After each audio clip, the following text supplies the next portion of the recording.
Ito na yung watermelon na nabili ko kahapon. Nung pagkarating ko sa bahay, kinuha agad ni Rochelle at tinikman. Kaya naging kalahati na lang ito. Dahil sa kahapon ko pa ito binili at nailagay na sa ref, sobrang labig na ito. Kaya napaisip ko itong gawing smoothie. At tinignan ko agad kung anong ingredients na ilalagay ko at kung mayroon pa ba. At mayroon nga. Ang kailangan ko lang naman dito is sana condensed milk at saka fresh milk.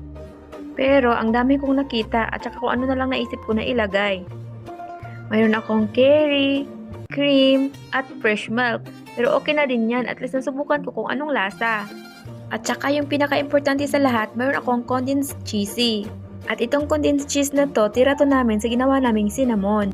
Itong mga sangkap na nilalagay ko is tsambahan na lang.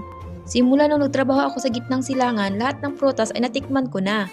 Kaya minsan, napapaimbento kami kung anong pwedeng gawin. Pwedeng smoothie, pwedeng kainin namin na fresh.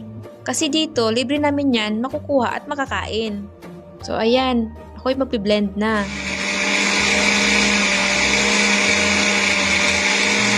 Yan guys.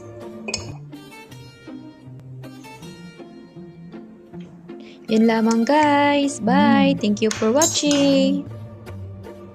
Yan lamang guys. Bye.